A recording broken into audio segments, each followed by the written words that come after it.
I want to know what's going to happen to the people who smashed into the U.S. Capitol just 4 days ago. I'm Lao Zhang, and today we're talking about the life and times in the United States of America. USA! USA! At the riot this past week, 5 people died. Hundreds of people smashed into the U.S. Capitol building, and stuff was stolen and broken. So, how does this happen, number one? And number two, what's going to happen to the people who did this?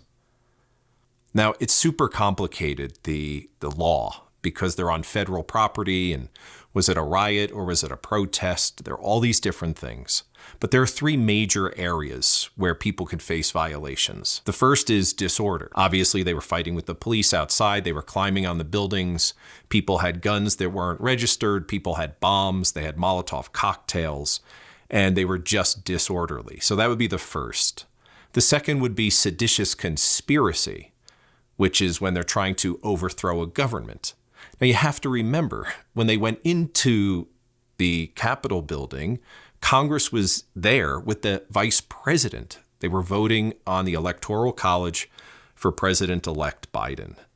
So they were in the chamber. So what were these people doing? They were going to overthrow the government.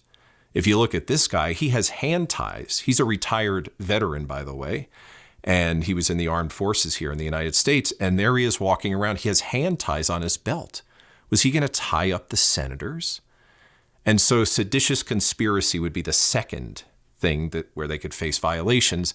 And then the third would be theft or damage of property. As you can see, they destroyed the offices, and this guy decided to steal a podium. Now, you have to remember, there was also a Capitol police officer who supposedly was hit by a fire extinguisher, and later on he died. So there was a death of a police officer, and in that case, I guess they're going to look for murder.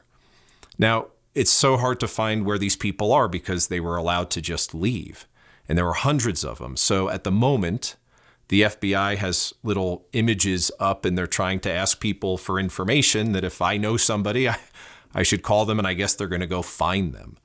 So that's about the only way right now that we're working on things. However, I will say the 3 infamous guys, the guy with his legs up on the desk of Nancy Pelosi, the guy who stole Nancy Pelosi's podium, and the guy with the horns on, the 3 of them have been arrested. And then about 40 other people at this point have been arrested. I don't know what the charges are yet. This is all very new. People are still really in shock about what happened, and we're waiting to see what happens next.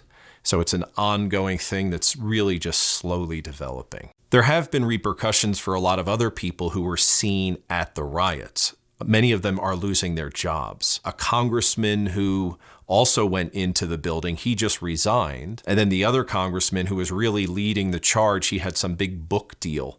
And then the publisher said that they're not going to publish his book. So, you know, there is fallout. People are losing things close to them because of them participating in what happened.